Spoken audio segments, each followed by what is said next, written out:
Steven, what would you say is the appropriate amount of time to stay in Las Vegas?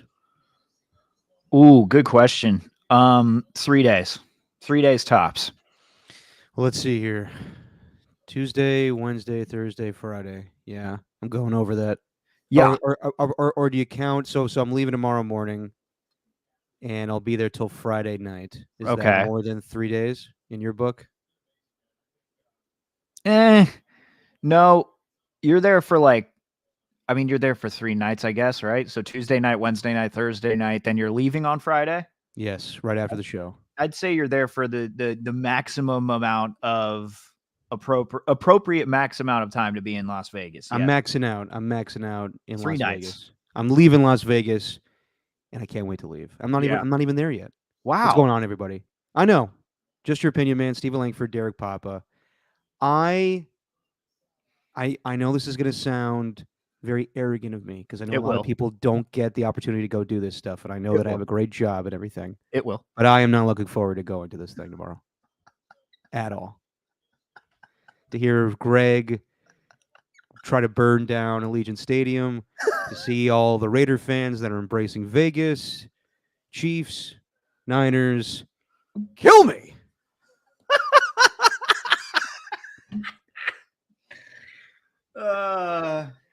Yeah, that sounds a little I'm bit kidding. arrogant. I'm kidding. I'm kidding. It'll be fun. Mm-hmm. No, it'll be a good time. You're in Vegas, dude. Yeah, Come I on. know, but I mean, like, I gotta be honest. I'll see our good friend Alon. But I gotta be honest. I mean, Vegas is a different vibe for me now that the Raiders are there, and I just don't feel an attachment, and it's just weird because I don't know. Vegas, I've been there plenty of times. It's a good time. It's not my type of town. I gamble a little bit on sports, but I don't do the blackjack or roulette or any of that shit. Why? And I just don't. Oh, all right.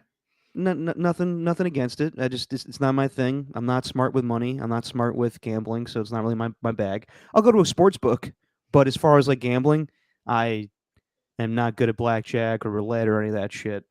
Embarrassed myself plenty of times at casinos.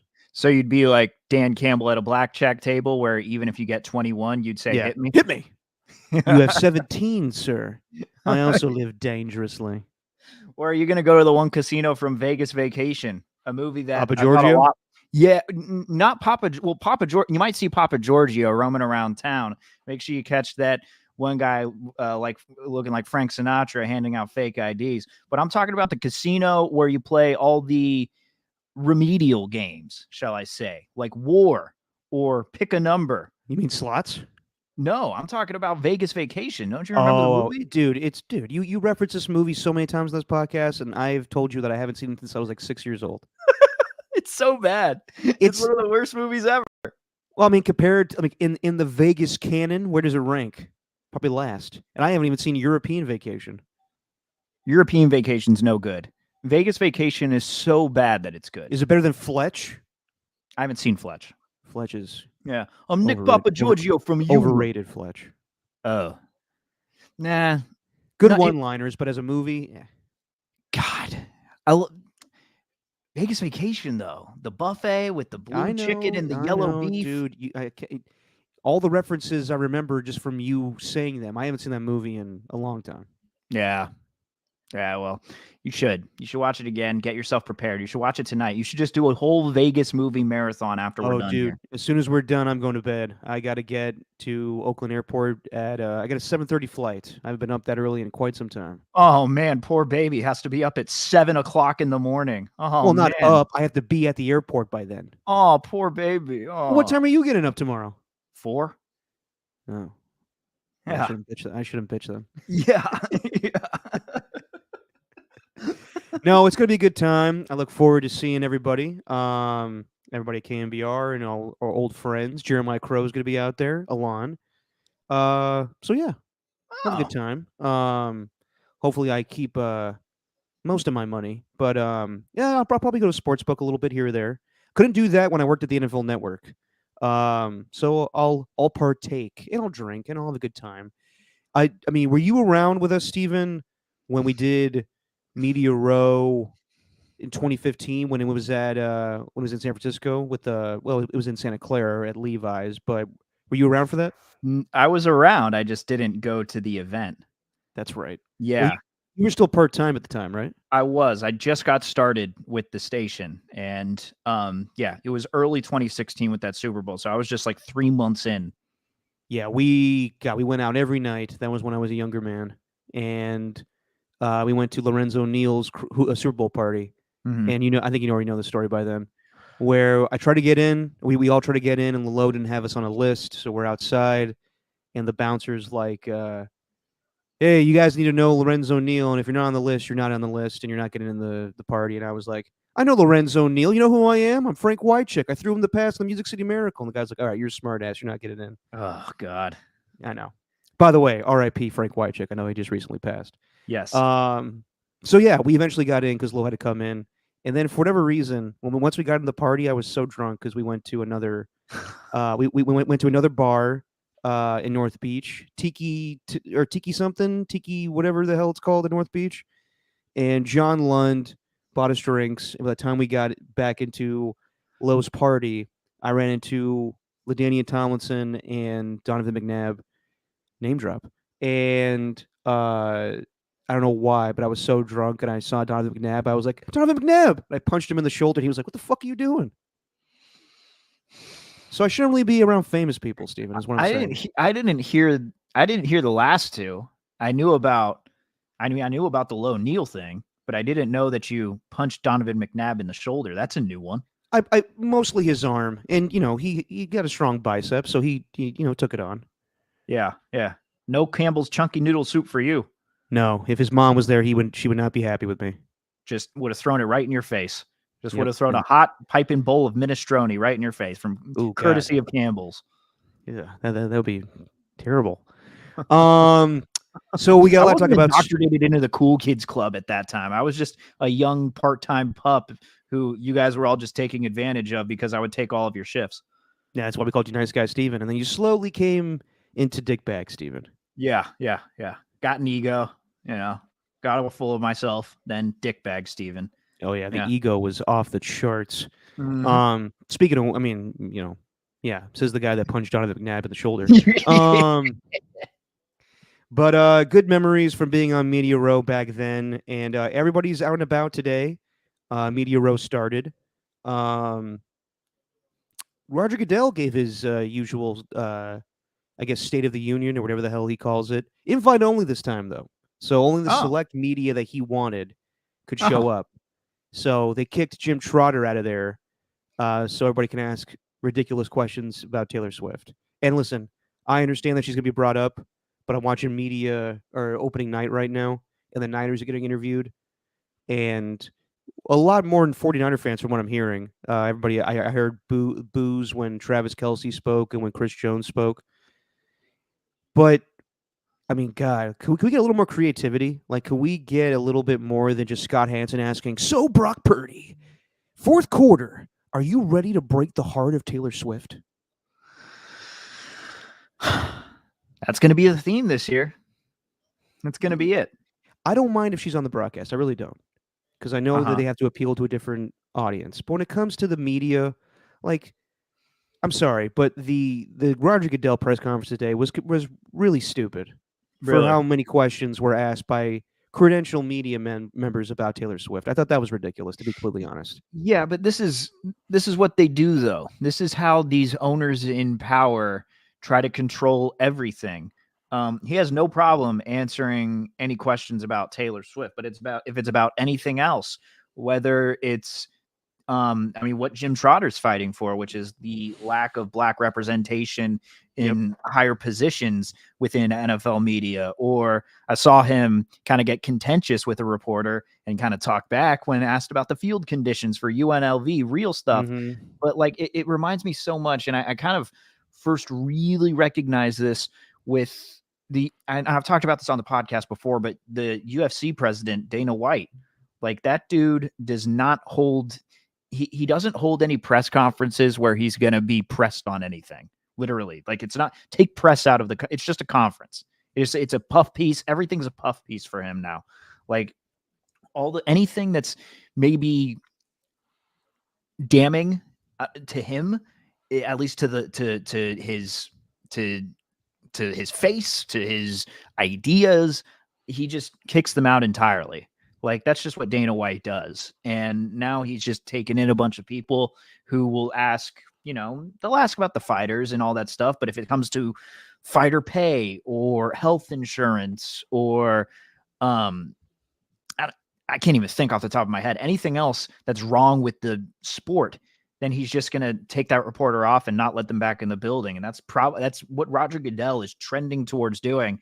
And we have 5 more years of this now, if you're counting this year, because of that contract extension that he signed. I'm not sure what his contract details are, but sure, 5 more years. Yeah, I think it's like 4 or 5 more years. So okay. I mean, that's what people in power will always do. They'll deny what everybody wants to talk about and what the questions that people want to, be asked. Right. And I always thought it was lame. I thought that Jim Trotter asked him fair questions, and he just didn't want to be put on the spot. So for people to be like, yeah, you think Taylor Swift is good for the league? And he's like, yeah, sure, absolutely. These are softballs. There was one piece of news that came out today from his press conference that I thought was interesting. What? So I know every year that the NFL is going to expand international play, but this is crazy to me. Loco even. The Eagles are going to open their season in Brazil. So they announced today that the Eagles' first home game of the season is going to be in Brazil on a Friday after the opener for the season. So if the Niners or 49ers, if the 49ers or Chiefs open the season or win the Super Bowl, they'll open the season on that Thursday night. And then the next day, on Friday, the Eagles will host a NFL game in Brazil. Don't know the opponent yet, but to me, that is insane. And I think that every NFL team should have the opportunity to open at home, to open the season in a different country. I know they're trying to grow the game, but I think this is crazy. And yeah, no me gusto. I don't like this at all. Wow. Sounds like you're one of these American nuts. What are you, a patriot? No, I'm just saying, man. Like you could definitely do this during the season, but to open your season up for the Philadelphia Eagles, a franchise, I mean, shit, we're gonna have the rebound season of Nick Sirianni on the hot seat, and they're gonna open their season up in Brazil. I don't. What? I just think it's weird. I think it's very weird, especially on a Friday. We don't watch football on Fridays, and I guess they were able to get out of this because you're not supposed to have NFL games on Fridays because there's some thing where with high school, football, you don't want to overtake that. Yeah. So it's going to be on September 7th, so they're able to, by the date, get around that. But I just think it's kind of lame, to be honest. Yeah. First time the NFL has played a game on a Friday night of week 1 in over 50 years. Can you name the 2 teams that last played on the Friday?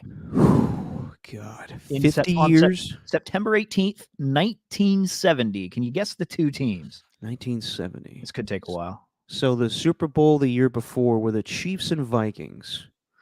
Oh my God. And I don't think they opened the season up with the Super Bowl champions once again. 1970. Well, that's the first year of Monday Night Football. So they had Friday Night Football. I have no clue. Who was it? It was the Arizona Cardinals against the Rams. You mean the St. Louis? You were the St. Louis Cardinals. That's right. Yeah. And the Cleveland Rams? No, not Cleveland Rams. L.A. Rams. Yes. Okay. Yeah. Interesting. Any particular reason why that was on a Friday? I have no clue. I'm seeing the facts right here. Okay. Well, what do you think, Steven? Am I being an old fuddy-duddy?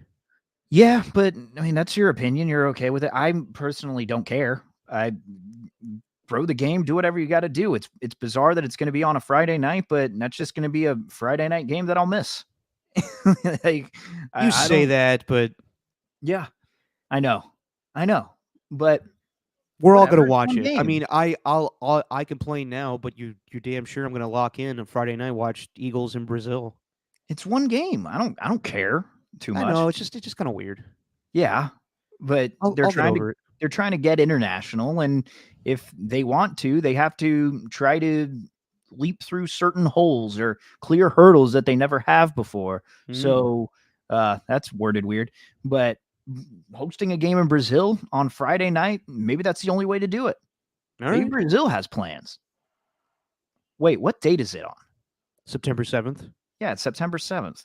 Don't worry, it won't conflict with your wedding. Yeah, it's 2 weeks before the wedding. I'm fine, Jesse. She just texted me. All right. She's saying you're not going to watch that game because we got a wedding to have. Yeah, we got a wedding in 2 weeks. Can't watch it on Friday night. Yeah, you'll have time. Boy. I mean, does it coincide? Like, what's the big thing in Brazil? Carnival. Yeah, that and football. Well, that's true too. Yeah. I hope Tim Nance and Tony Romo are on the call. Oh, Jalen Hurts is like Ronaldinho for Philadelphia. Yeah, we'll see. We'll see what broadcast team gets that that assignment. That'll be fun. Yeah. But yeah, we got plenty of time to bitch and complain about that whole thing for months and months and months. Yes. Anyway, speaking of craziness, so last podcast we talked about Cliff Kingsbury being the offensive coordinator for the Las Vegas Raiders, and we all liked the move. I was actually kind of excited about it. Then Saturday morning rolls around, and it turns out Cliff Kingsbury is not going to be the offensive coordinator for the Raiders. And I was texting with Alon, who fills in from time to time, and I was like, watch him go to the Washington Commanders now because that gives him a better chance to either potentially trade up to go get Caleb Williams, or he gets one of the top 3 quarterbacks in the NFL draft. Sure enough, he goes there. And the Raiders pivot and go with Luke Getsy, who was the Chicago Bears offensive coordinator. Also, we've been talking about Justin Fields as the Raiders quarterback. So I would like to get your opinion on this, Steven, and then I'll give you mine because this whole thing doesn't smell right to me. Yeah, this is not a good look for the Raiders already. You kind of actually mentioned it last time with were you referencing Cliff Kingsbury when you were talking about Josh McDaniels and him going back? Yeah, it really turned into that. All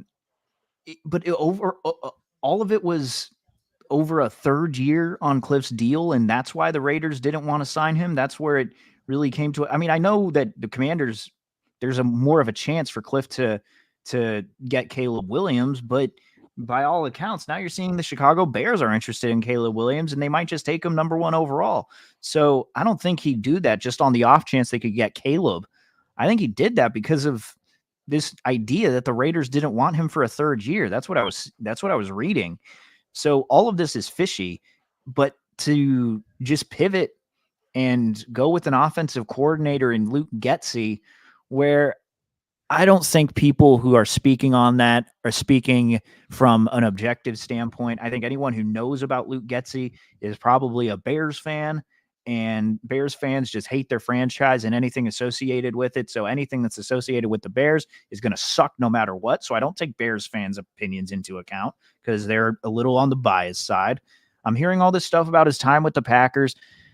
When it comes to the OC, like, I'm at the point, Derek, where I don't care. I don't care who the offensive coordinator is. Really? Because I'm not going to act like it's going to make or break the season that whether they have the offensive coordinator. I'll judge that based on what they do in the draft. Okay. I'll judge that when I know who the quarterback is. If they end up drafting a JJ McCarthy or a Bo Nix, which is a very real possibility, that's when I'll start judging this move. And that's when I'll start getting down on it. But already off to a, shall I say, bumpy start with Antonio Pierce's tenure. And although the Players Tribune article it'll get you, it'll have you running through a wall. Like, that dude is really passionate, really fired up. But having his first real hire, having it happen this way, yeah, it's not good. Not a good look, especially when Peter Schrager that night that the news broke is like, this guy's ready to go. He's determined Motivated to get back into the NFL. Yeah. And it turns out that he just wanted more money, which I totally understand, but I'm not buying all of that. So the way that this report was worded was that the Raiders are closing in on Cliff Kingsbury to be their offensive coordinator. And usually when that happens, Schefter and Rappaport report that, and we all think it's going to happen.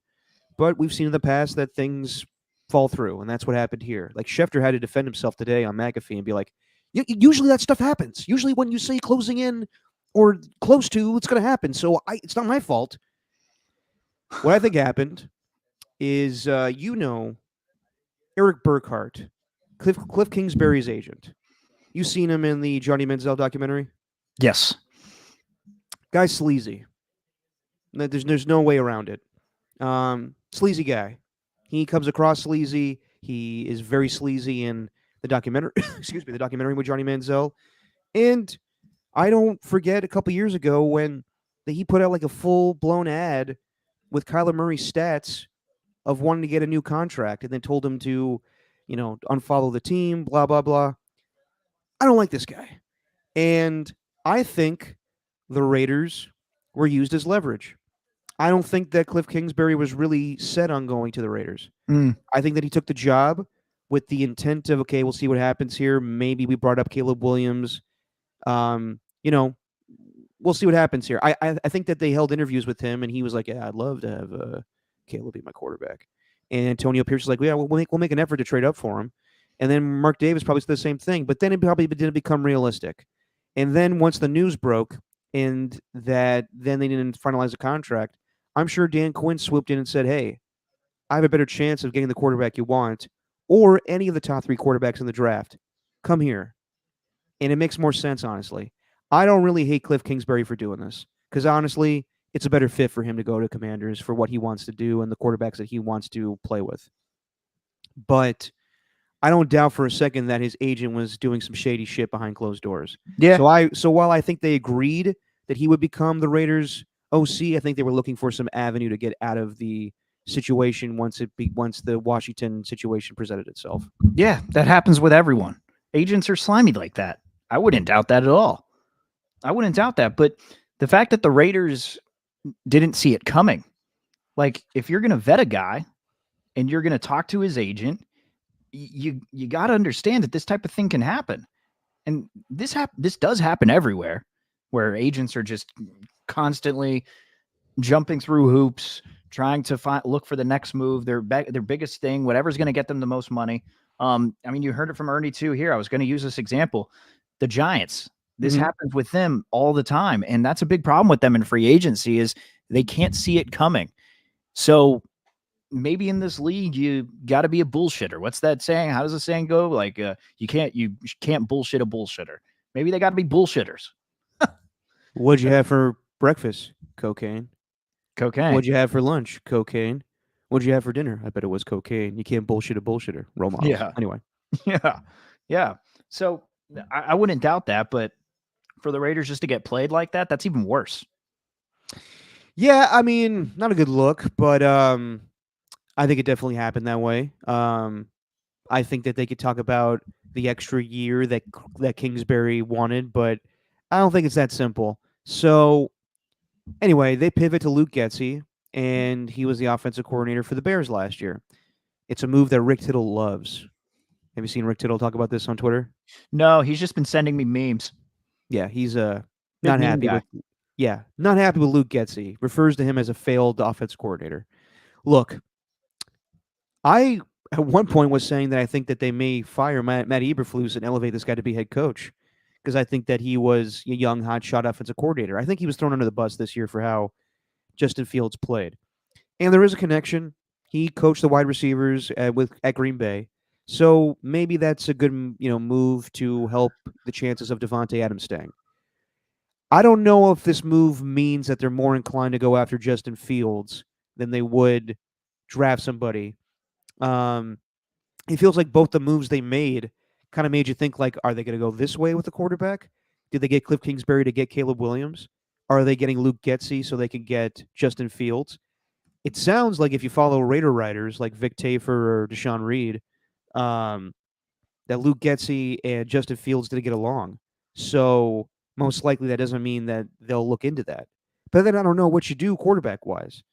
I mean, I was planning on watching Michael Penix this weekend in the Senior Bowl, and he dropped out, like an hour before the kickoff. Right. So that it was Bo Nix and the guy from Notre Dame. Sam Hartman. Yeah.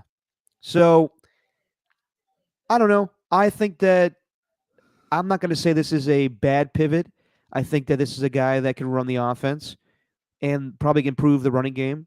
But yeah, Steven, I'm with you. Like the offense coordinator is a make or break this team. It's the quarterback. Yeah. And I sent you a clip earlier. Maybe we could play from Dan Orlovsky later on.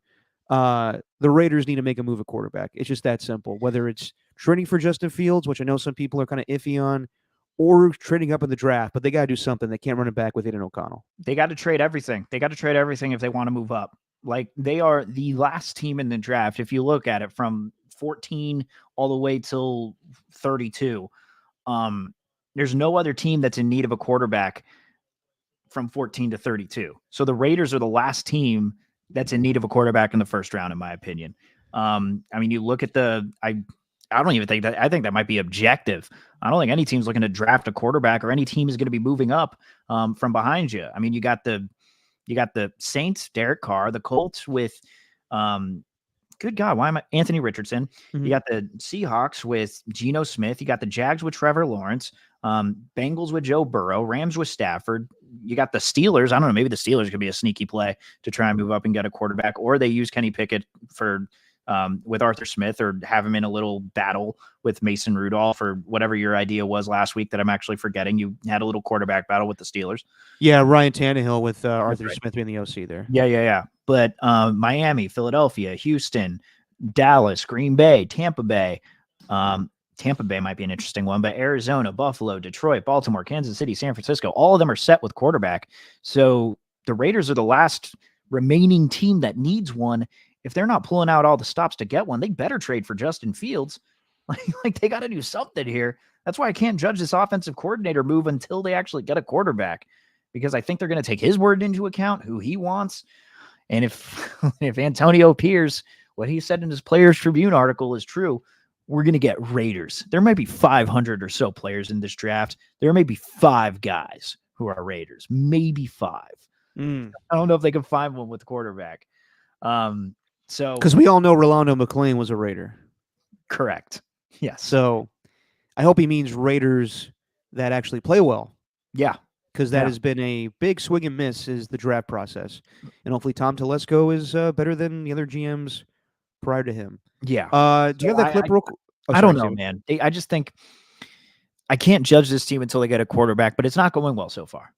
No, not so well, but we'll see. The offseason is not here yet. And yeah, man, it's clear. They have to compete with Patrick Mahomes, who's the new Tom Brady of the NFL, and they have to compete with Justin Herbert and whoever the Broncos get. This is what Dan Orlovsky said when he was talking about the whole Raiders offensive coordinator situation. Obviously, it's going to be a big conversation. Who's going to develop them? Luke Getsy ended up being an OC in Vegas, after things fell through the cliffs. What's your thoughts on him? And what should we expect from his offense in comparison to like a Cliff Kingsbury offense? Yeah, Getsy's from the McShanahan tree. Harbaugh uses that term, and I've stolen it. The McShanahan tree, with the history that he had in Green Bay.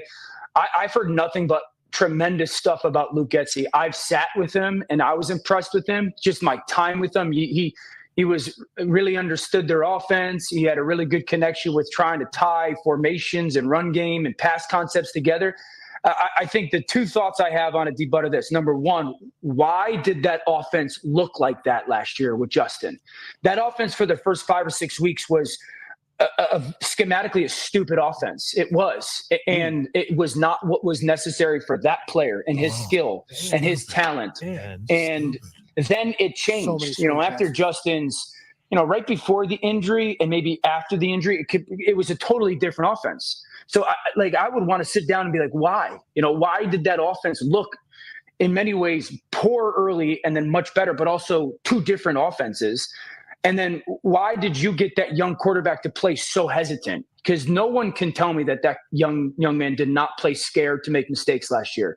You're supposed to come out last year guns a-blazing. And they were so tentative at quarterback. So, I think those would be conversations that I would want to figure out if I was the Raiders. And the second thing is you got to go jump if you're Las Vegas. Like, you got a good, talented defense. I think that, Antonio Pierce is going to have that group playing incredibly tough. Yep. You got to go get a quarterback. You have no. So yeah, I mean, could have gone to the Raider part at the end there, but yes, I mean that's a good valuation from Dan Orlovsky and the Pat McAfee show about Luke Getsy. And yeah, we were talking about how bad the Chicago Bears offense looked the first couple weeks of the season. And It's paused. you okay? Yeah, my thing was paused for a second. We both just reset it. We're all good now. We're good. Okay. Continue. Okay. So basically, Dan Orlovsky is saying what we all agree with is either you go get Justin Fields, which I'm not 100% on because I don't know if that's going to solve all your answers or solve all your problems, but they need to do something quarterback wise. It really doesn't matter. I mean, yeah, you definitely want when you have a CEO type quarter or a head coach that is going to dictate or delegate what they're going to do on both sides of the football, you need a head coach on offense. So hopefully Luke Getsy is that guy.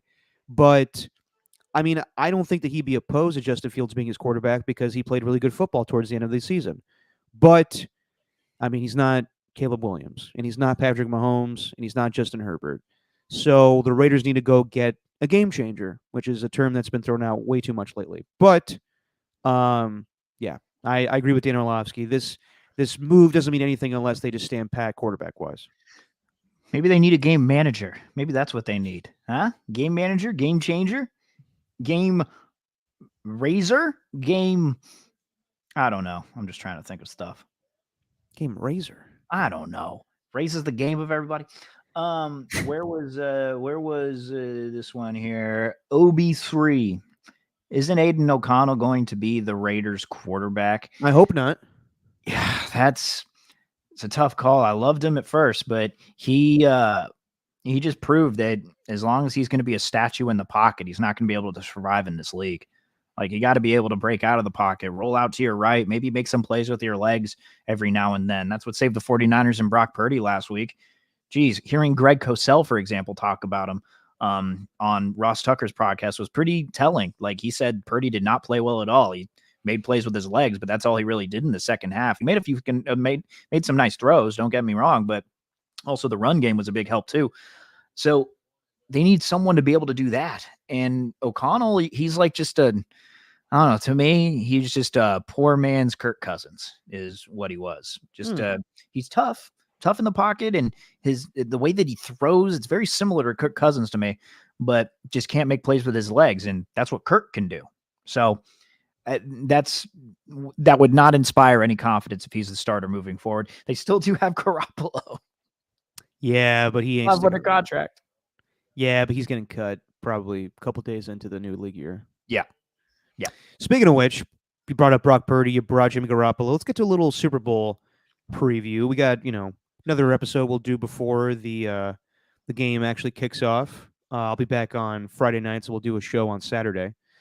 But we asked this question earlier this week. Do you feel more confident, Steven, with the 49ers at quarterback with Brock Purdy this time around against the Chiefs than 4 years earlier when Jimmy Garoppolo was quarterback? I got to be honest with you. Like, I've been thinking about it more and more, and I know that I'm going to come across as being one of those that's at it. You know what? To answer your question, more confident in Brock than I am in Jimmy Garoppolo? Yes. Yes, I am, because I wasn't confident in Jimmy Garoppolo at all. All right. So to answer your question, yes. But with that being said, here's the big one. Yeah. With that being said, as the week's going on and we got opening night rolling around and just seeing these past couple of games and seeing how Brock's performed, like, I think the 49ers should win. I think they're the more talented team. They've obviously been here before. The whole redemption story and the revenge game from 2020, it's all very poetic, right? It feels like everything is setting up for the 49ers to come out and win this thing. And the fact that they won those two games against the Packers and the Lions, very impressive. They won in a way that we haven't seen before. I just wonder, with the experience coming into play, I know the 49ers have the experience, but as I'm thinking about it, I'm like, God, what if Purdy doesn't show up for the big moment? And I know that these divisional round and an NFC championship, they're big, but it's not like the Super Bowl. And you're playing a very, very good team.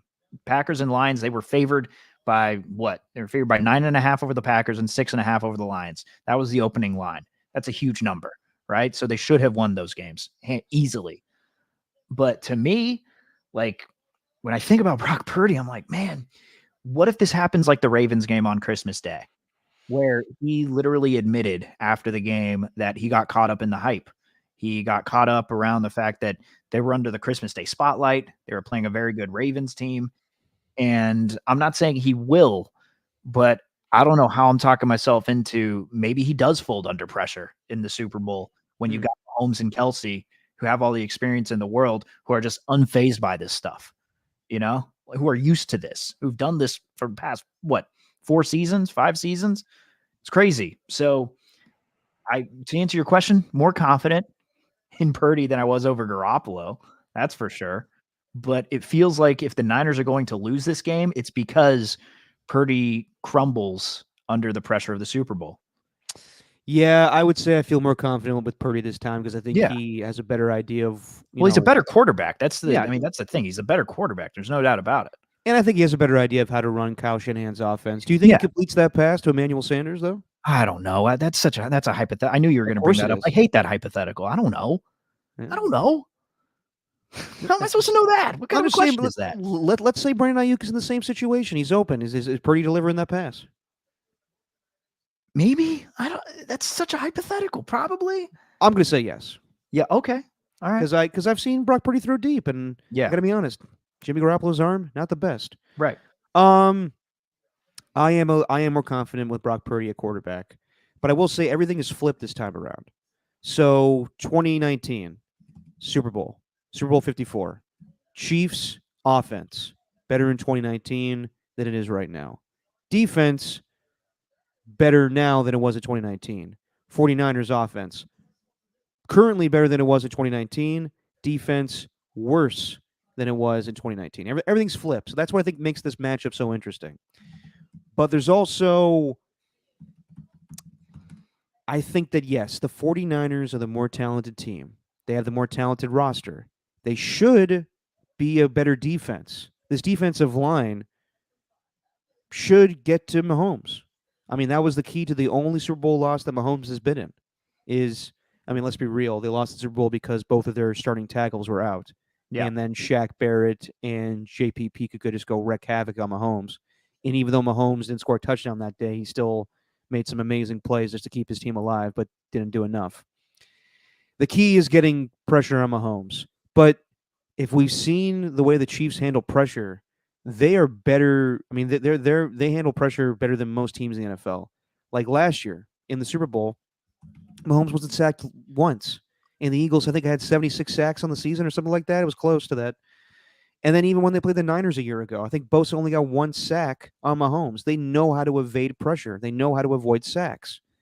So everything is lining up in the Niners' favor as far as talent and what's on paper. But I think the biggest factor in all this is not the Chiefs' defense, is not Travis Kelce. It's just the fact that Patrick Mahomes is so fucking good. Yeah.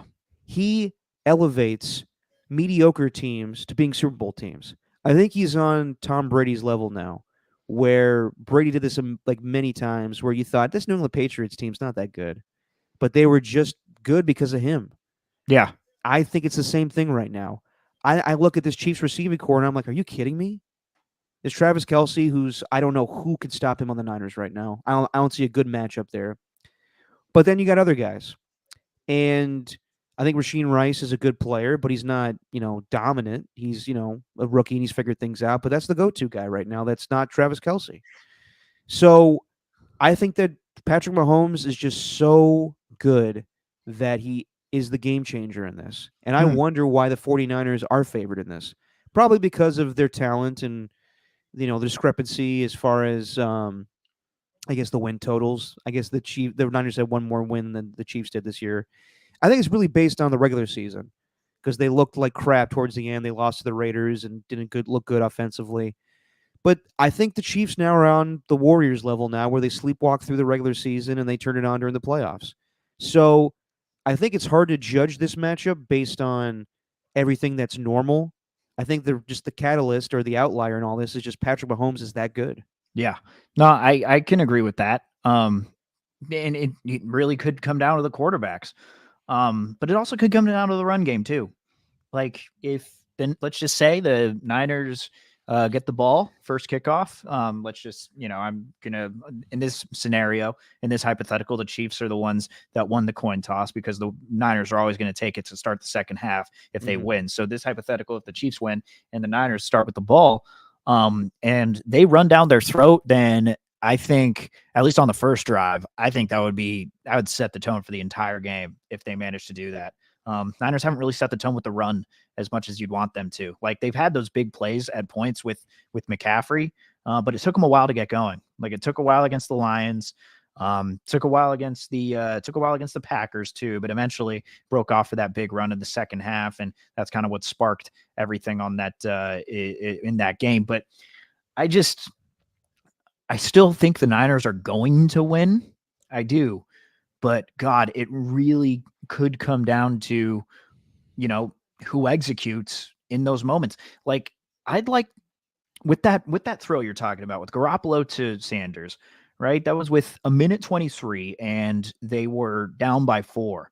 I think if you get an open Ayuk like that, then if it's a regular season game and let's just say it's in like the third quarter or something and the Niners are up big or they need they're up by a touchdown and maybe they could go up by 2 scores with a touchdown, then he's probably completing that throw. But is he completing that throw when it's 1:23 left in the game? It all comes down to that. And the Chiefs up by 4. Like, is he? That's a lot on the shoulders, man, of for the third youngest quarterback to start in the Super Bowl. Like that's a lot. And I don't think we're of course he's probably making that throw, 5-6 times out of 10, because that's a hard throw to make. But good God, like with that type of pressure, I'm not 100% sure. So it's just the more I think about it, it's just like, if the Niners do lose, like I'm just going to repeat it. If they lose, it's probably because Purdy crumbles under the pressure. And that's fine. It's a young quarterback. Is it though? Feels like it's 49ers year. So I don't know. Like it's hard to really put Window's closing. It's hard to put my thoughts into words, but the window will still be there next year. You think so? Yeah. I mean, little by little, man, that salary cap is shrinking. And eventually they will have to pay Purdy. Totally. And unless they don't. And this is also another thing. Who's going to stay disciplined? Because I think that those Nick Bosa comments, I think they got to the Chiefs. Why do you say that? Because he said they hold a lot and then talked about that last play and said, yeah, holding Eric Fisher. So yeah, it was going to be a hold. He's just disrespecting that offensive line. So it's going to be a battle in the trenches. Who's going to be the one to throw a punch first and potentially get ejected from the game or get a stupid unnecessary roughness penalty when they didn't need it? We saw that with the Ravens. That's why the Ravens in part lost to the Chiefs, is because they couldn't keep their cool. Yeah. Like that's also what it could come down to as well. Like there's so many factors at play, but it very well could come down to the quarterback. I mean, it's gonna be a good game, man. I know, and that's why this is such an interesting matchup. And I think that, Josh Allen didn't look good against the Chiefs defense. Lamar Jackson definitely didn't look good against the Chiefs defense. This is going to be tough for Purdy. This Chiefs defense is no joke. Yeah. The question is just does the Niners defense come to life, or do you think that that's a mismatch already right there with just the Chiefs running game? This is why this is one of the more even matchups I've like. I think we said this last year with the Eagles and Chiefs, but I think it was just so more so just the offensive firepower for both of the teams. I think there's polar opposites on each matchup. I think probably the only one that's even is Kittle and Travis Kelce, but the rest of it is like this favors the Niners. This definitely favors the Chiefs. So yeah, I don't know. But let me ask you this. Do you think that McCaffrey has to have a huge game in order for them to win? Is there any chance that they could win this game without McCaffrey potentially being MVP? Oh, yeah. Oh, yeah, for sure. I think if McCaffrey has a good game, then it's a sure thing that they win. I think it's a sure thing. Let's say he doesn't. Well, then it's probably going to be close. I think if McCaffrey, let's just say McCaffrey rushes for over 100 yards and, I don't know, has 3 receptions for 40. Then Deebo Samuel has his usual. Like, if they carry the ball 25 times or more, I'm thinking the Niners have this one in the bag. If they manage to do that. That's where Kyle Shanahan aims, in that 25 to 30 carry range. And if he does that, splitting both McCaffrey, Deebo, maybe even Elijah Mitchell get some touches. He might get one in the red zone if McCaffrey breaks one off for a big run. But I think there's no doubt that they'll win if they manage to get the run game going. If they don't, I think it'll be a lot closer than we think. Yeah, I mean, they definitely he's so good. That's another thing. Sorry to cut you off. No, you're fine. The Ravens and Zay Flowers, L'Jarius Sneed punching that ball out in the end zone. I got to give the Niners credit. They do not fumble. Like, when they run, it's impressive how they have the wherewithal to secure the football. Watch the way Christian McCaffrey, George Kittle, Brandon Ayuk, not so much Deebo, actually. Deebo's not the same in that category with those guys. But the way they close out their runs or their catches, whatever it may be, they have 2 hands on the football at all times. They are making sure that even though they're going deep, they are not letting go of that football. They do not fumble. So I give them credit for that. If the Chiefs cause a couple of fumbles in this one, could flip one way or the other. And do we do the classic? It's going to come down to the turnover battle. Who wins the turnover battle? I mean, that could be the case, because I think if Brock Purdy makes mistakes, the Chiefs will capitalize. And yeah, Sal Paolatonio today was talking about this on KNBR's morning show, saying that he thinks that in order for the Niners to win, they have to have McCaffrey be MVP. And running back hasn't been MVP in the Super Bowl since Terrell Davis in 1997. So it's been a minute. But, Cooper Kupp was the MVP, wasn't he? He's not a running back. Or he's a wide receiver. He's still a position player or skill guy. I'm just talking straight up running backs. Okay. Gotcha. But Christian McCaffrey's a hybrid, so he's not your traditional running back. So I do get that. But I also have heard, like Alex Smith say this week, like he thinks the only chance the Niners have is if it's a shootout. And I don't know if the Chiefs' defense will give them opportunity to score that many points. So this is definitely a hard game to read.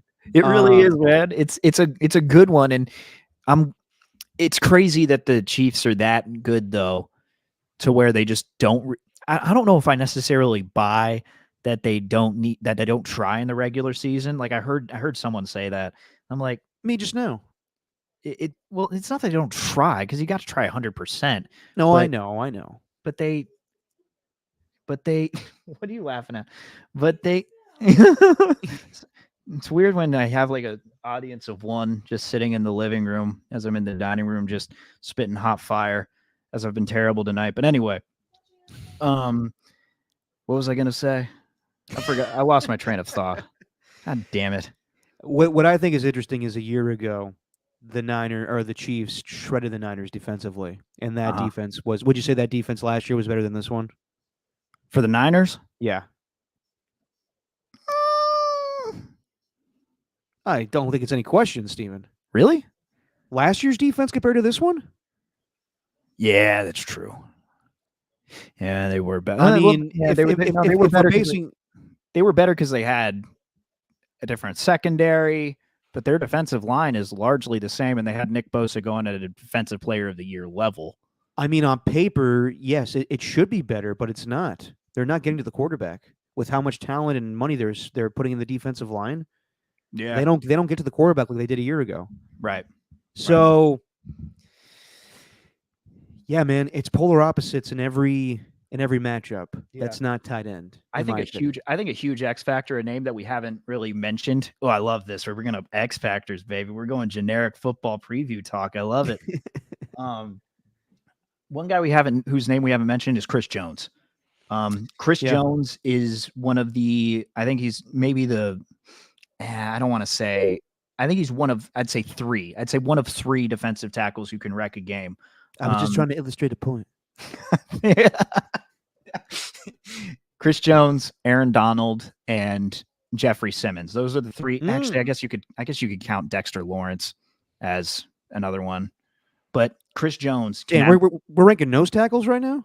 No, I'm ranking defensive tackles. Yes. I love it. Yeah. They can wreck games. Dexter Lawrence, sexy Dex. He hasn't really had a chance to do that. Don't forget about my guy with the hard name with the Ravens.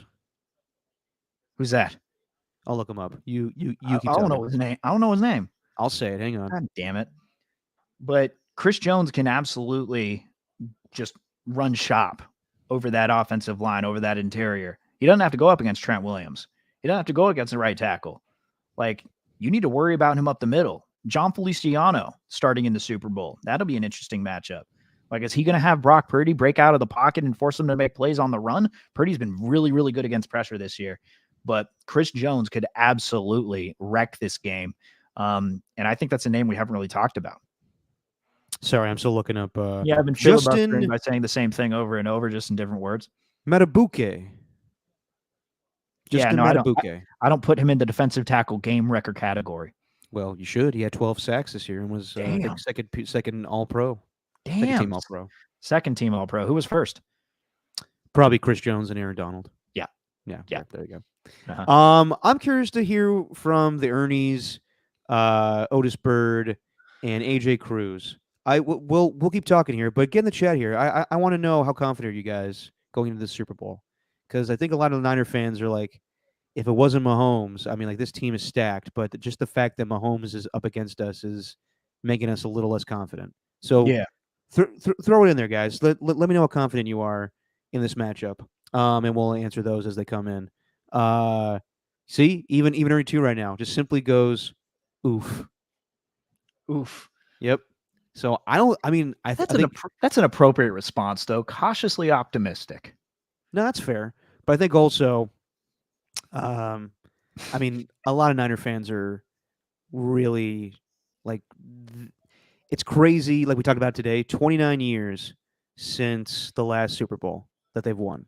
And a lot of Niner fans that are you are my age don't remember that. A lot of them just have witnessed them losing in dramatic fashion, actually. So they want this one really badly. And I do think the window is closing. I don't know how much longer they could do this with getting by with a quarterback that doesn't make that much money. I know that their salary cap situation is okay next year, but eventually it's going to blow up. So they can't keep doing this forever. So just to get some answers here, Ernie 2 says, I'm like 50% confident, to be honest. See? Ernie 1. 60% Mahomes is no joke. Otis Bird is the word, says, oh, that's Jesse. Hang on, Jesse. Otis Bird is the word, says, to be honest, I'm a little nervous. See? And then Jesse, nervous based on the last 2 games, not as much with Mahomes. Why? Not as nervous with Mahomes. Doesn't make any sense. Explain yourself, Jesse. We need your opinion, ma'am. Ma'am. Speaking of Mahomes. Also, hang on. Ernie 1, is Jesse a Raiders or 49ers fan? She is a 49ers fan. She used to work at Levi Stadium as an usher. She was doing she was like the ticket girl, right? Ushering and ticketing is completely different. Oh, all righty. I'm a little different with that. What was the last one? We didn't hear it. She was an usher, and I thought she was a ticket person, but she was an usher. So, she was handling those rowdy Niner fans. Correct. Yeah. We had was it Sunday? Was it Sunday? Yeah, it was Sunday, and we were watching the Lions game, and she just, she got very passionate when she talks. I miss helping people at the games. She's like seeing the Lions fans like venture their way around Levi Stadium, just helping people. Everyone asking me questions, me knowing the answers, dude. I love that. But did she ever have to get into a scuffle? Like, hey, you guys in this line right now getting vegan, whatever the hell, calm yourself. Yeah, the Impossible Chicken Tendies. Yeah. Yeah, wait your place in line. You hipsters calm down and enjoy your football. Yeah. Yeah. I don't know. She's like mouthing out words to me, and I can't really make them out. That's fair. Yeah. Speaking of Mahomes, his dad got she was a ticket. You were the ticket taker? Yeah, dumbass. All right. Oh, She just called me a dumbass, in case any of you couldn't hear that. Yeah, that's abuse. Welcome to my life. Mahomes' dad, Patrick Mahomes Sr., got in a little bit of trouble this week with this is a third DUI? Yeah. Not great, my man. No, it is not. No. Not great at all. And don't know if he'll be at the Super Bowl. So we won't get too much into that, but it did. I was curious your take on this, Stephen. Javarius Ward. They asked him, "How do you think you're going to handle this week in Vegas?" And he said, "Well, I think we can enjoy ourselves the first couple of nights and then get focused as the week goes on," which I think is fair. But Vegas is a different animal. We've seen players go down for gambling the last few years. Calvin Ridley suspended a full season. Jameson Williams missed a good deal of this season. There was 6 that games. guy, 6 games. I think his name was Isaiah Rodgers for the Colts. Yep. Who straight up gambled and will not be back in the NFL, I think, anytime soon. So there is the temptation of that, but then Vegas is a totally different animal, as I just said. But we've seen guys get in trouble before. We Raider fans obviously know what happened with Barry Robbins. I'm not gonna say that's gonna happen, but that was terrible. Went to Tijuana, got mixed up with some Hell's Angels, and totally missed the game. And it's one of the more crazier things to happen before the Super Bowl. There's also Eugene Robinson, the safety for the Atlanta Falcons, that the night before was going out and trying to get a hooker, and he was arrested the night before the game. Nothing I think ever happened. I think he actually played in the game, but there's just crazy stuff like that. So, do you worry at all? I mean, nothing's the Raiders for the most part have avoided issues except for Henry Ruggs, unfortunately. Josh But- Jacobs, Nate Josh- Hobbs. They haven't really. Did Josh they- Jacobs get in trouble? He's gotten 2 DUIs, I think. Oh, has he? Shit. Then Well, Nate Hobbs got one too. No, they've had a little bit of some troubles there in Vegas. Well, okay. So are I you mean, asking me? Are you asking me to power rank the players who are most likely to take the offers on the people handing out flyers on the corner of the Vegas Strip? yeah, go for it.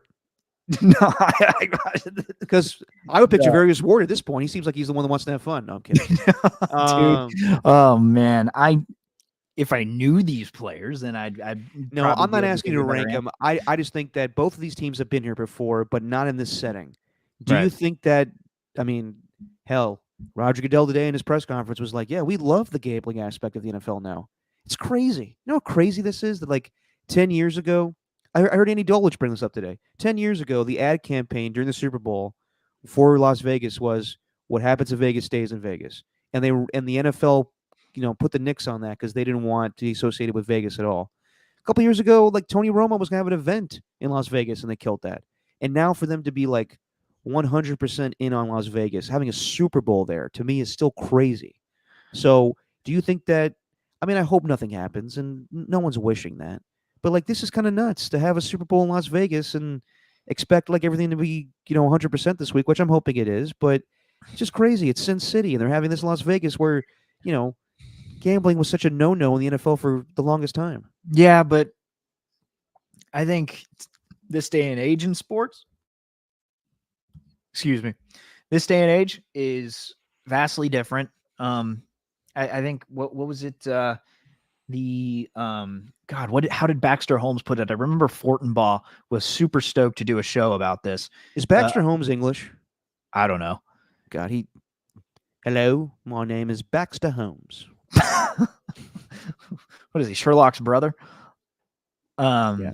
That was an easy joke. The tinderification of sports in today's day and age, where you don't have to necessarily go out on your own to find entertainment. You can let that entertainment come to you. And a lot of athletes nowadays are more prone to wanting to just spend time in their room and hang out and play video games. And then, maybe, use Instagram or Tinder or Bumble or Hinge or whatever apps are out there.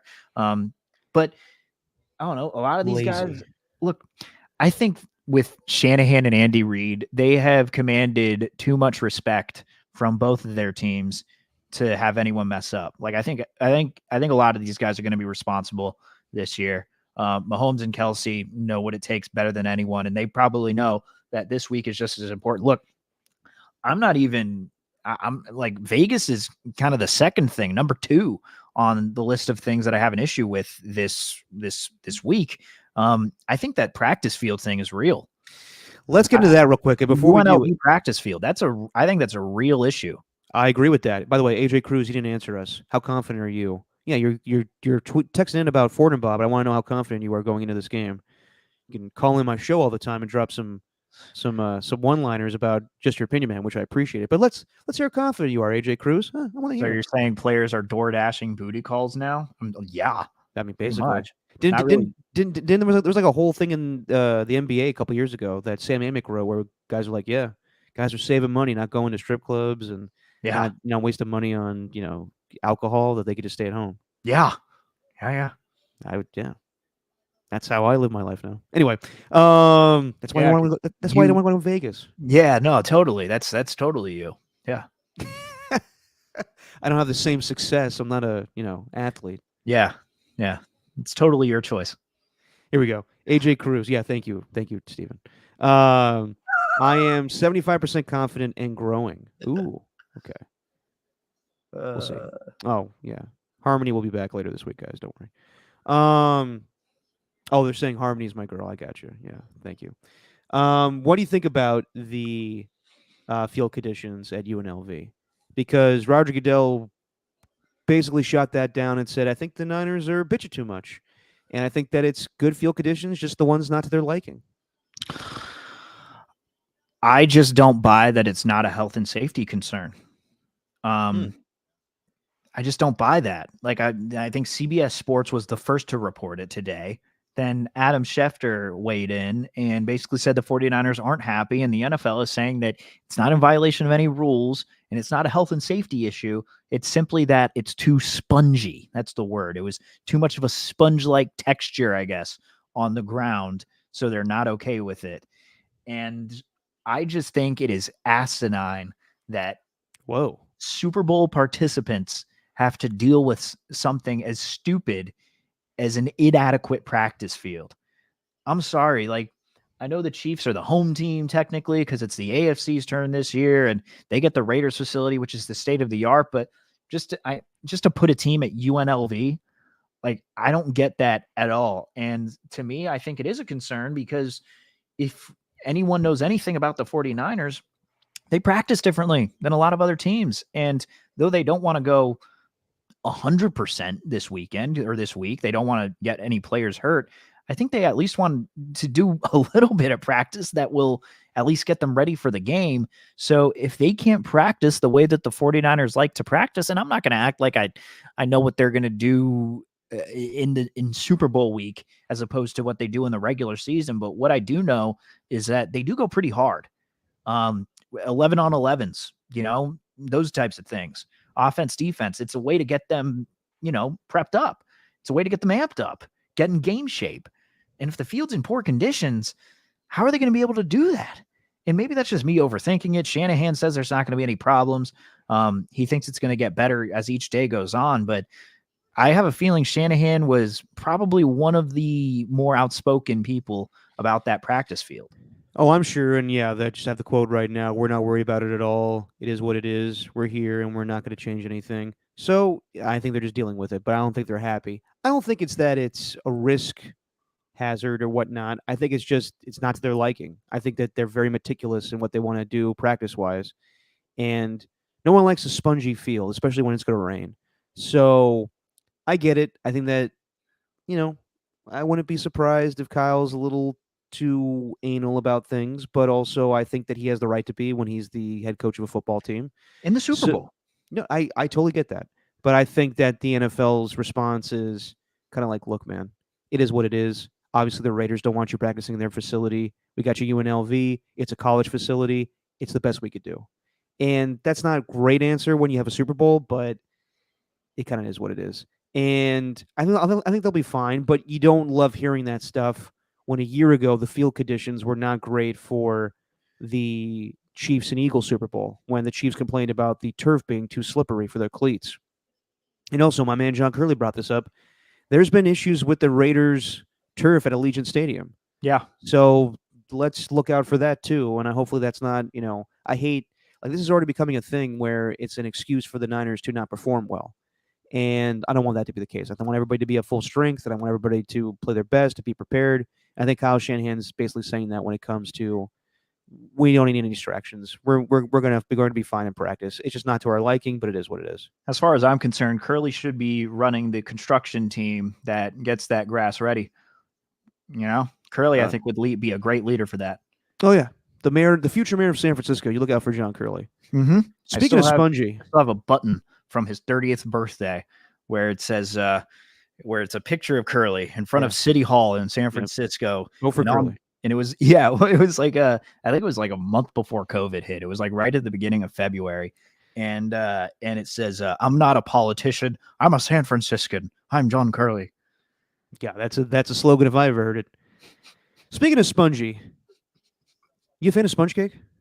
Yeah. Oh yeah. Yeah, me too. It's like a delicious sponge. Yeah. Can save Susie being pushed out of a balcony. What? You see that episode of Curb where the crazy nanny pushes Susie out the window and she lands on 12 sponge cakes? Yes. Yes. Okay, good transition. Did you watch the first episode of the new season of Curb? I couldn't get through it. Yeah. I couldn't get through it, dude. Like I know.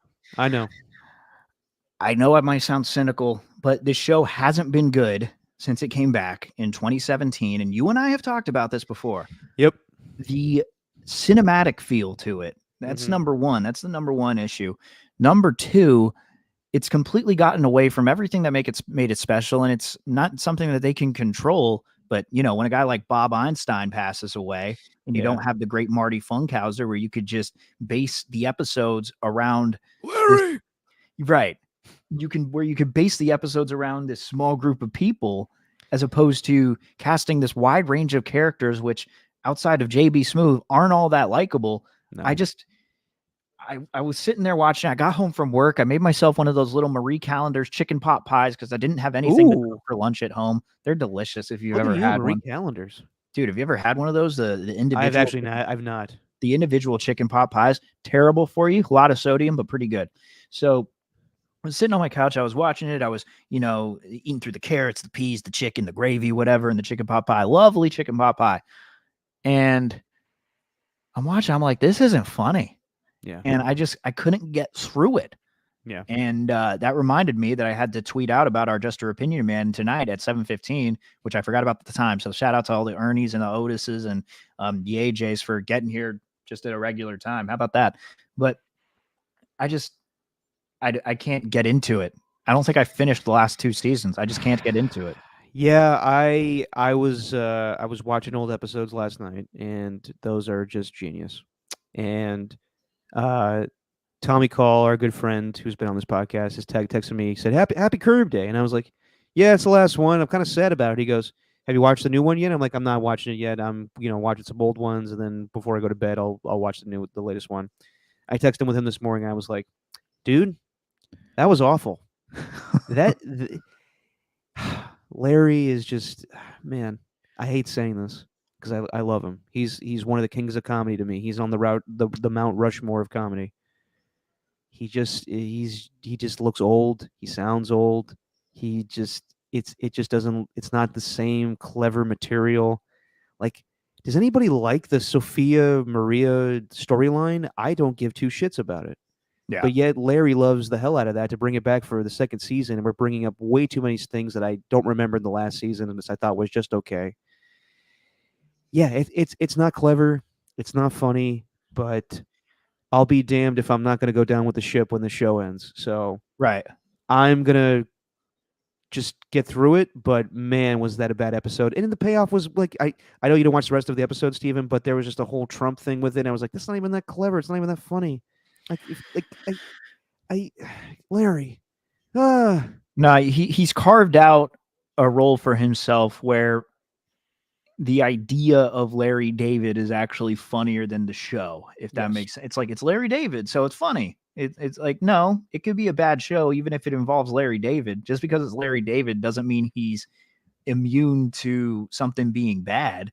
Like, I know he is absolutely a king of comedy, and everything he's done throughout, like, I think he's really influenced a lot of the comedy that we have today. Absolutely. But what made those earlier seasons so special was you'd see it in the first episode. They kind of lay the groundwork for what's to come for the year, or for what's to come for the season. And then he kind of just gets into hijinks. Whereas this first episode, it's like, you have this funny part with waiting at the airport, and JB Smoove just starts going off about this fat little this fat corgi, this fat, you know, and it made me laugh. I laughed at that part because you know I hate corgis. Yeah, yeah, you jerk. God, only you deserve to go to hell, honestly. Jesus. Because you hate corgis. Yeah. My yeah, God, man. Yeah. Well, me and JB Smooth will be there. yeah. By the way, Um, I think I've told this before when with Bonte was on. JB Smooth, not great on the show, not a great stand-up comedian. yeah, I haven't seen it, but My man needs more material. but there's just like you get to the middle of the show and they're just at a random party, you know. and Yeah. it's like, who are these people? You know, it used to be like this small circle of friends, right? It used to be Ted Danson and Yep. Marty Funkhauser and Richard Funkhauser Lewis. family, Richard Lewis, the weird cousin, the guy from that 70s show with the afro whose name is escaping me right now. He Not doesn't the have guy, not the guy that got in trouble, right? no, that's Danny Masterson. I'm talking Okay. about the dad, Donna, the guy who played Donna's dad with the afro. Oh yeah. No, you had him. It had to freaking rain. Yeah, that guy. Like, you had all these little characters, but now it's just so spread out and just so like it's not the same as it once was. It's not. And I don't enjoy watching it. It's not aged well. It is not. It's not as clever as it used to be. I mean, I got through the Spite Store and all that stuff. I thought it was kind of clever, but yeah, Larry's character or just Larry himself never really went out of his way to annoy people, and now he does. And now it's becoming where it's like, I respected everything that he brought up in the past. Now I'm like, dude, you're just being annoying. Yeah. Yeah. And it's edited really weird now. Like it feels like it's coming at you super fast, and it's like, whoa, what's going on here? No, it's very Jumpy. Yeah, it's scripted in the way that it's cut. Like, it used to be so natural before.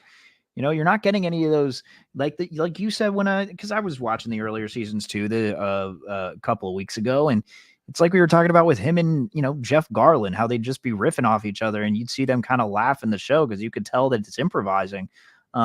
Nowadays, it's all just everything. It's way too much.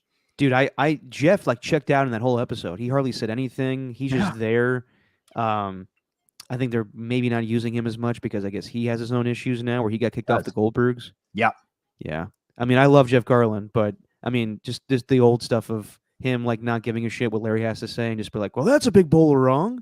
Yeah. But yeah. Man, I will get through this, but I see this being a very anticlimactic end to such a brilliant show. It makes me sad. Yeah. It makes me sad. But, that's isn't that Larry David's forte, though, to have the final season of the show be disappointment? Everybody hated the ending of Seinfeld. I thought that was perfect. Yeah. All right. Yeah, see there. I'm not going to try and change your mind on that. And also, the show's been on for 24 years. Like, think Right. about that too. Yeah. So, I mean, they took hiatuses, very long hiatuses here or there, but sometimes it's just a good thing. Like Curb Your Enthusiasm is kind of like the Warriors. I'll always have the memories. You can go back and watch, but as time went on, it's not great. Is that a fair comparison? Well, I mean, I guess in this case it'd be what? Larry David's Steph Curry? Yeah. No, because I mean, Steph Curry's, scoring 60 points and losing games. Larry's not scoring 60 points. He's just ugh. Yeah. Larry's He's Joe going out Lacob. he's going out like Michael Jordan. Michael Jordan retired on top. Well, but then he came back with the Wizards. Then he came back. Larry David sort of retired on top after 2010 or whatever that was in season 8. Yeah. And 7 years later came back. So boom. How about that one? How's that for a slice of fried Think gold? about that. That show was gone for a good 7 years. It came back. Yeah. And has not cut up with. I mean, I'll be honest. Like, there's some things on that show where I'm just like, that was funny 20 years ago. Now I'm like, that doesn't fly. Yeah. Yep. But anyway, I'll keep watching. Begrudgingly. We'll end with this, Steven. Oh, okay. What arrest surprised you more? Killer Mike or Lisa Ann? Yeah. No, it was it's really tough to. Because you're a fan of both of their work. No, it's really tough to watch, my stepmom /contractor /chef / Sarah Palin walk away. No, I just took that joke from somebody. I saw that on Oh, Twitter. did you know? Did you Cracked me up. It was the best. No, the Killer Mike one, I was literally, my jaw dropped. Well, I still don't know the backstory with that. So the man cleans up at the Grammys, wins every rap award, and for a good album that came out this year, I think it was called Michael. Yeah. Really good album. And then walks away in handcuffs. And people are saying like it was kind of a Will Smith situation where I guess he attacked somebody at the award show, but I guess I was asking today and people were like, no, it wasn't at the award show. It was just earlier in the weekend in LA. So I don't know what the hell happened there. I'm a big fan of Killer Mike. Love Run the Jewels, but that seems like a weird situation. Then Lisa Ann, she just using her phone during a comedy show and just wouldn't shut up. It's funny that you got arrested for that, though. I know, that's crazy. Like I've never seen that before. Yeah. Did you see what happened with Mark Norman the other day? I love Mark Norman. No. Yeah, he was in a New York it was a comedy club, and he randomly had to stop. There was one guy that walked up, and then they just forced everyone to leave. They just literally forced everyone to leave. Hang on, I'm gonna pull up a video of this because you got to see it in order to believe it. I haven't seen this in a stand-up show before. I hope it pops up. I can't find it. Damn it. Hold on. I wanted to give this situation. Lisa Ann tweeted about it. I don't want to go too down a rabbit hole with her Twitter for obvious reasons. You should just type Lisa Ann into Google and then hit the first link that pops up. It's not like I haven't done that before, Stephen. So I was dragged out of the Matt Rife show tonight in handcuffs, stating that I was using my phone. I had not used my phone. I was just enjoying the show, 45 minutes in handcuffs, sent to an ambulance and released. Meanwhile, I missed the show I was looking forward to. Okay, that gives us no clarification of what the hell happened. Matt Rife, huh? Yeah, who's this guy? Just a really, really good-looking comedian. Oh. Yeah. Oh, there you He's go. got a very chiseled jawline. He looks like a Greek god, and he's hilarious. Okay. Yeah. Sounds like you're just jealous. I wouldn't say that. I would have been in my past life. Yeah. Yeah. No, I am a jealous. You're right. I'm a jealous type. I am jealous of him. Yeah, No. fuck Pete Davidson. Yeah. Well, no, Pete Davidson. See, they both got this. They both got this charm though, where they're very open. You know, like I don't get why Pete Davidson gets so much hate. I think he's super self-deprecating and he's honest, and I actually think he's hilarious, and a bunch of people don't. Matt Rife. I still need to watch his show. Matt Rife's stand-up is really good. Okay. His crowd work is awesome. He's great too. Yeah. So you can understand why Lisa Ann was there, though. He's the only comedian that would bring in, porn stars, whereas like Shane Gillis or Mark Norman would just bring in a bunch of dudes who listen to podcasts too much. God, can you imagine Mark Norman? Hey, Lisa Ann's here. Yeah, big fan of your work. Yeah, here. Little too big fan of your work. Yeah. This is Mark Norman. This was at a New York comedy club. I think this happened last week. All right. Uh-oh. Oh, jeez. Hey, how are you? What do we got? Migrants here? Hey, what's going on? Oh, jeez. Everything all right? Just want to make sure everybody's good here. What's going on? Uh-oh. Oh, boy. Hey. What happened at a comedy show? That was some kind of weird swinger sex party thing. Okay. Oh, boy. Okay. Oh, wait, whoa. I really froze there. I went to Mitch McConnell. All right. All right. Okay. What? Oh, Watch. Hang on. It gets better. Hang on. Wait till you hear the person who like owns the club. Guys, everything's fine. We just had a momentary interruption. Just get up, get out the taping. Guys, can we get out or what? At the camera. Yeah, I'm one of the producers of the show. Yeah, we just need everybody to get out, please. Nice and slow. Everything's fine. But got any photos or videos? Comedy.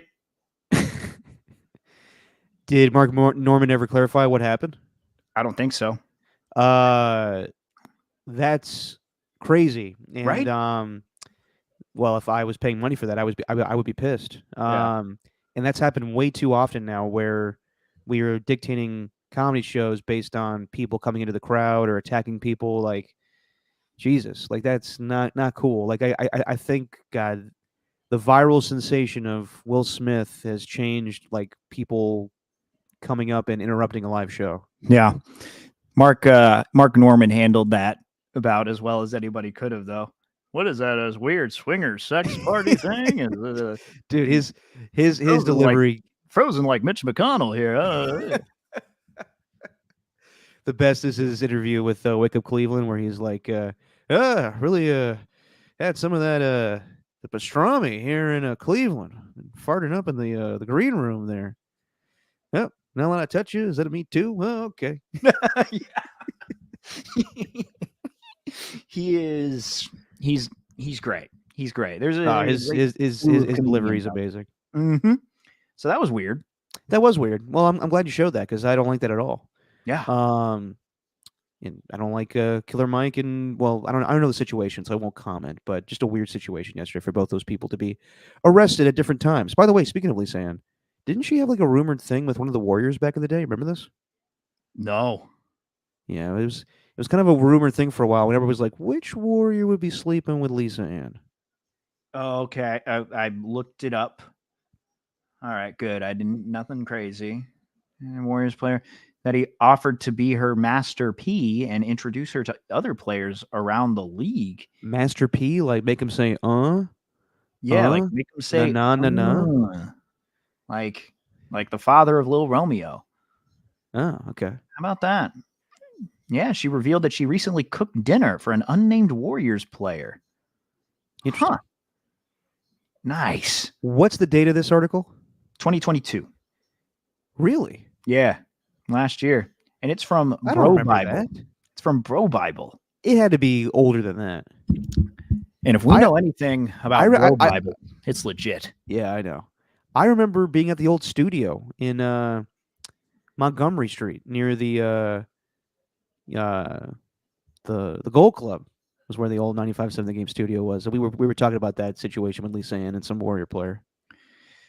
Yeah, it looks like they're narrowing it down to Draymond Green, Klay Thompson, and Harrison Barnes. So interesting.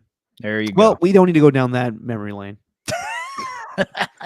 All those guys are doing well in their lives now. I don't know. Those are the big names that stood out. I'm sure it's someone kind of innocuous. I don't know. Yeah.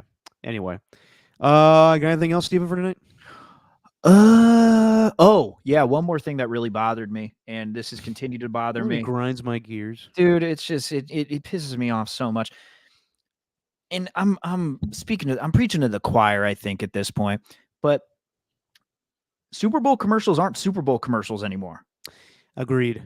They're not. The reason they were called Super Bowl commercials is because they'd get released, wait for it, on the day of the Super Bowl. Yeah. And now we're getting all of these. I don't know what the last one was. I forgot what I forgot the one that I saw. I think it was with Tua Tagovailoa. There's a couple the other Paramount Plus one. I didn't watch it. Because I want to be I want to be surprised by it. And this dates back to a couple of years ago. It first started with that the one with John Krasinski, Chris Evans, and Rachel Dratch. Avidyad. Yeah, exactly. Where you from? Sagis? Yeah, that was got down the harbor. But dude, I think that the whole Super Bowl commercial thing is dead, and that's because of social media, and I hate it. No, they've been doing that for years now. They used to have like big lead ups and previews, but now they just release the whole commercial before it happens. And I'm with you, Stephen, 100%. This has been a big problem with me for a long time now, where they ruin the spontaneity of seeing a new commercial, and it's already ruined for you. Spontaneity, huh? Did I use that right? No. No, I think so. Well, okay, not okay. The very spontaneous of you. Spontaneity is a word, though. Spontaneity. Everybody else, back me up here. Is it spontaneity or spontaneity? 888-957-9570.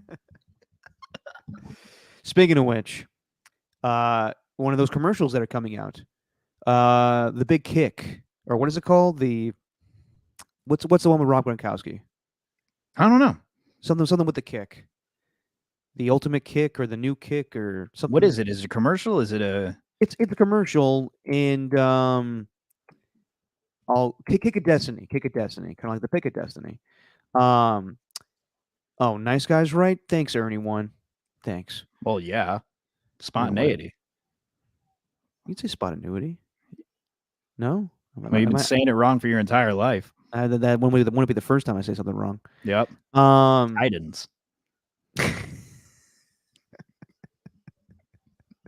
Anyway, kick of destiny. It was Rob Gronkowski, and he's getting ready to kick a football, whatever. Not that great of a commercial, but he's being trained by Carl Weathers, who we've lost last Friday. Yeah. From Apollo Creed to Chubbs Peterson to a goofy, deranged version of himself in Arrested Development, had an amazing handshake in Death in Predator, and we lost Carl Weathers, and I'm kind of sad. Yeah.